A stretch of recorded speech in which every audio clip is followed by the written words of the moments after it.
Hello friends, repeat study channel में आपका स्वागत है। तो दोस्तों आज हम जानेंगे प्रेपोजिशन ऑन के बारे में कि हम अपनी इंग्लिश ग्रामर में किस तरीके से प्रेपोजिशन ऑन का यूज करते हैं। तो दोस्तों मैं आपको इससे पहले और भी वीडियो बना चुका हूं प्रेपोजिशन पर। अगर आपने उन वीडियोस को नहीं देखा है दोस्तों तो आप हमारे चैनल की प्लेलिस्ट पर जाके उन वीडियोज़ को देख सकते हो। वहाँ पर आपको सभी वीडियो क्रम बाय क्रम देखने को मिल जाएंगी। तो दोस्तों मैंने आपके लिए सबसे पहले 3 यूज लिखे हैं प्रेपोजिशन ऑन के, उनको जानेंगे। उसके बाद दोस्तों मैं आपको और भी यूज बताऊंगा प्रेपोजिशन ऑन के। तो दोस्तों आप इस वीडियो को एंड तक देखिए। तो दोस्तों मैंने आपके सामने प्रेपोजिशन ऑन का पहला यूज लिखा है कॉन्टैक्ट ऑफ सरफेस दिखाने के लिए। जब दोस्तों कोई चीज़ कॉन्टैक्ट ऑफ सरफेस को बताए तो आप वहाँ पर यूज करोगे दोस्तों प्रेपोजिशन ऑन का। जैसे दोस्तों मान लीजिए कोई चीज़ है और वो टच हो रही हो किसी चीज़ से, इस तरीके से कॉन्टैक्ट ऑफ सरफेस को दिखा रही है, यानी सरफेस से टच हो रही हो कोई चीज़, तो आप वहाँ पर यूज करोगे ऑन का। तो दोस्तों शायद ये चीज़ तो आप जानते भी होंगे दोस्तों। तो अब दोस्तों अगला यूज जान लेते हैं। अगला यूज है दोस्तों हमारे ऑन का किसी टॉपिक को बताने के लिए। दोस्तों जब आप किसी टॉपिक पर बात कर रहे हो और आप उस टॉपिक को बताना चाहते हो तो आप उससे पहले यूज करोगे दोस्तों ऑन का। आप इन्हें एग्जाम्पल के माध्यम से और भी बेहतर तरीके से समझोगे दोस्तों। अगला यूज है दोस्तों हमारे ऑन का स्पेसिफिक डेट या फिर डे या फिर ओकेशन बताने के लिए। दोस्तों ओकेशन माने होता है दोस्तों कोई भी अवसर। जब आप किसी भी अवसर को बताते हो या फिर स्पेसिफिक डेट या फिर डे बताते हो तो आप यूज करोगे उससे पहले दोस्तों प्रेपोजिशन ऑन का। तो दोस्तों आपने एग्जाम्पल के माध्यम से और भी बेहतर तरीके से समझ पाओगे। तो दोस्तों मैंने आपके सामने कुछ एग्जाम्पल लिखे हैं जिनके माध्यम से आपको ये चीज़ और भी अच्छी तरीके से क्लियर हो जाएगी। तो दोस्तों मैंने आपके सामने पहला यूज लिखा है the books are on the table.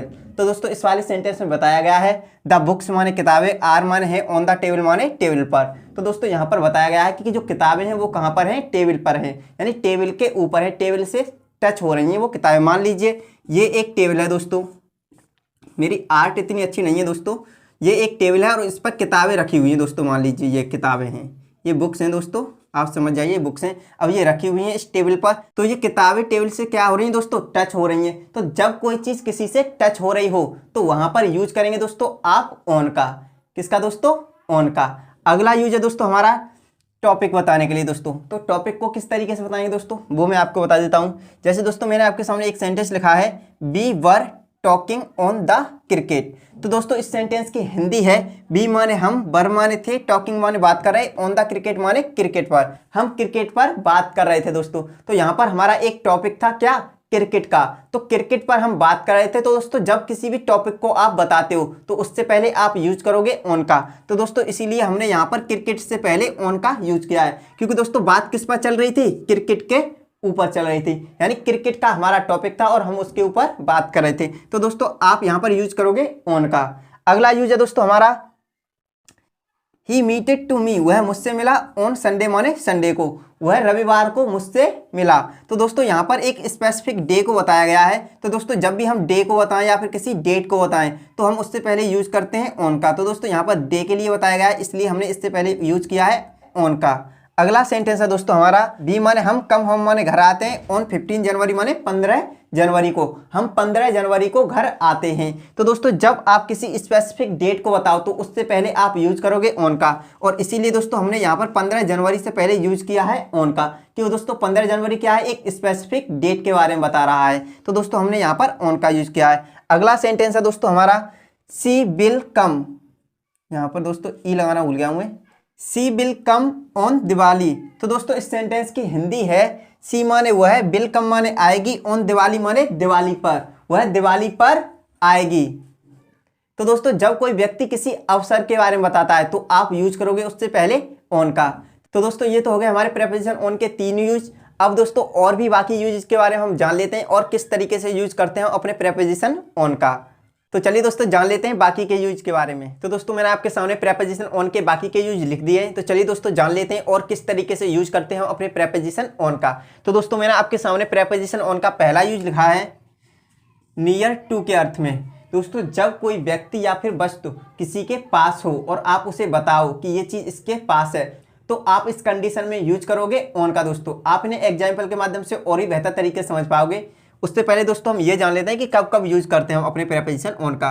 अगला है दोस्तों हमारा यूज डिपेंडेंट। डिपेंडेंट माने होता है दोस्तों निर्भर। जब कोई व्यक्ति या फिर कोई वस्तु किसी के ऊपर निर्भर होकर चलती हो या फिर निर्भर होकर काम करती हो या फिर किसी के ऊपर निर्भर हो तो आप यूज करोगे दोस्तों प्रेपोजिशन ऑन का।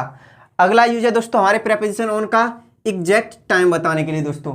जब आप एक एग्जैक्ट टाइम बताते हो, एग्जैक्ट टाइम मतलब दोस्तों ठीक समय बताते हो, तो आप वहां पर यूज करोगे प्रेपोजिशन ऑन का। तो दोस्तों मैंने आपके सामने कुछ एग्जाम्पल लिखे हैं जिनके माध्यम से आप इन्हें और भी बेहतर तरीके से समझ सकोगे। तो दोस्तों मैंने आपके सामने पहला सेंटेंस लिखा है, the car is on the river. The car माने दोस्तों, कार इज माने है, ऑन द रिवर माने नदी के पास। जैसे दोस्तों आप इसे प्रैक्टिकली समझिए, मान लीजिए ये एक नदी बह रही है दोस्तों, क्या बह रही है? नदी।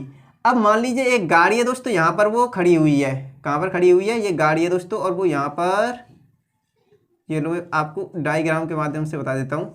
ये एक गाड़ी है और वो यहाँ पर खड़ी हुई है। तो दोस्तों यहाँ पर बताया गया है कि जो गाड़ी है ना, वो नदी के पास खड़ी हुई है, यानी कि ये गाड़ी नदी के पास है, ये बताया गया है। तो दोस्तों जब आप किसी चीज को किसी के पास बताते हो तो आप वहां पर यूज करोगे प्रेपोजिशन ऑन का। किसका दोस्तों? प्रेपोजिशन ऑन का। अगला सेंटेंस लिखा है दोस्तों मैंने आपके सामने, हिज हाउस माने उसका घर, बाज माने था, ऑन द लेक माने झील के पास। उसका घर झील के पास था। मान लीजिए दोस्तों एक झील होगी, ये मान लीजिए ये एक झील है, और उसका घर जो था दोस्तों वहां कहाँ पर था? उस झील के पास था। ये बताया गया है इस सेंटेंस में दोस्तों, यानी कि ये झील है और यहाँ पर उसका घर होगा। ये इस तरह की सिचुएशन हो दोस्तों, तो आप यूज करोगे वहां पर ऑन का। तो आप समझ पा रहे हो दोस्तों कि किस तरीके से हम इसका यूज कर रहे हैं। तो दोस्तों अगला सेंटेंस है हमारा, your radio works on batteries. तो दोस्तों इस सेंटेंस की हिंदी है, योर रेडियो माने तुम्हारा रेडियो, वर्क्स माने काम करता है, ऑन बैटरीज माने बैटरियों पर। तुम्हारा जो रेडियो है वो बैटरियों पर काम करता है, यानी कि तुम्हारा रेडियो जो है वो किसके ऊपर डिपेंड है? बैटरी के ऊपर डिपेंड है। अगर बैटरी नहीं होगी तो उसका रेडियो काम नहीं करेगा। जब कोई चीज किसी के ऊपर डिपेंड हो तो आप वहां पर यूज करोगे दोस्तों प्रेपोजिशन ऑन का।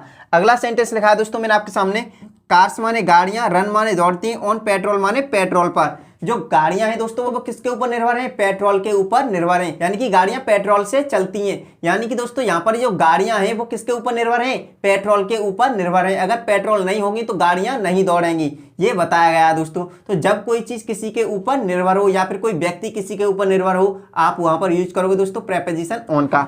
अगला सेंटेंस है दोस्तों हमारा, the exam start on time. तो दोस्तों इस सेंटेंस की हिंदी है, द एग्जाम माने परीक्षा, स्टार्ट माने शुरू होती है, ऑन टाइम माने समय पर। परीक्षा समय पर शुरू होती है। तो दोस्तों इस सेंटेंस में बताया गया है कि जो परीक्षा है वो ठीक समय पर शुरू होती है। अगला सेंटेंस है दोस्तों हमारा, the train come to the station on time. तो दोस्तों इस सेंटेंस की हिंदी है, द ट्रेन माने रेलगाड़ी, कम माने आती है, टू द स्टेशन माने स्टेशन पर, ऑन टाइम माने समय पर। जो ट्रेन है दोस्तों वो स्टेशन पर कैसे आती है? समय पर आती है। तो जब कोई चीज ठीक समय पर हो तो उसके लिए दोस्तों हम यूज करते हैं प्रेपोजिशन ऑन का। तो दोस्तों उम्मीद करता हूं अब आप इनको समझ गए होंगे कि किस तरीके से हम यूज करते हैं अपने प्रेपोजिशन ऑन का। तो दोस्तों अब हम जान लेते हैं बाकी के यूजेस और किस तरीके से यूज करते हैं अपने प्रेपोजिशन ऑन का। तो दोस्तों मैंने आपके सामने प्रेपोजिशन ऑन के आखिरी बचे हुए 2 रूल लिख दिए। तो चलिए दोस्तों जान लेते हैं किस तरीके से यूज करेंगे हम इन्हें अपनी इंग्लिश ग्रामर में। तो दोस्तों मैंने आपके सामने प्रेपोजिशन का पहला रूल लिखा है, किसी पोस्ट यानी कि पद को बताने के लिए। जब कोई व्यक्ति किसी पद पर है तो आप जब उस पद को बताओगे तो आप यूज करोगे वहां पर दोस्तों प्रेपोजिशन ऑन का। किसका दोस्तों? प्रेपोजिशन ऑन का। आप इन्हें एग्जाम्पल के माध्यम से और भी बेहतर तरीके से समझोगे दोस्तों। और अगला यूज है दोस्तों हमारे प्रेपोजिशन ऑन का, सूचना पहुंचाने वाले या एकत्रित करने वाले साधनों से पहले। जैसे दोस्तों टीवी हो गया, फोन हो गया, कंप्यूटर हो गया, रेडियो हो गया आदि। तो दोस्तों जो हमारी सूचनाओं को पहुंचाते हैं या फिर वो रिकॉर्ड करते हैं उस चीज को, जिनके माध्यम से हम सुनते हैं सूचना को, तो उन सभी साधनों से पहले दोस्तों हम यूज करते हैं ऑन का। हम इन्हें एग्जाम्पल के माध्यम से दोस्तों और भी बेहतर तरीके से समझ लेते हैं। तो दोस्तों मैंने आपके सामने कुछ एग्जाम्पल लिखे हैं जिनके माध्यम से आपसे और भी बेहतर तरीके से समझ पाओगे। तो दोस्तों मैंने आपके सामने पहला सेंटेंस लिखा है, I am on the police. तो दोस्तों इस सेंटेंस में बताया गया है कि मैं पुलिस में हूं। तो दोस्तों यहाँ पर ये जो ऑन है ये क्या बता रहा है? इस आई की पद को बता रहा है कि ये जो आई है ये किस में है दोस्तों? पुलिस में है। जब आप किसी व्यक्ति के पद को बताते हो कि वो व्यक्ति कौन से पद पर है तो आप वहां पर यूज करोगे दोस्तों प्रेपोजिशन ऑन का। अगला सेंटेंस है दोस्तों हमारा, I am on the army. मैं आर्मी में हूं। तो दोस्तों इस वाले सेंटेंस में भी ये जो ऑन है वो क्या बता रहा है? एक व्यक्ति के पद को बता रहा है कि वो जो व्यक्ति है वो किस में है? आर्मी में है। तो जब आप किसी व्यक्ति के पद को बताओगे तो आप उससे पहले यूज करोगे दोस्तों ऑन का। किसका दोस्तों? ऑन का। अब हम देख लेते दोस्तों साधनों से पहले किस तरीके से यूज करते हैं हम अपने प्रेपोजिशन ऑन का।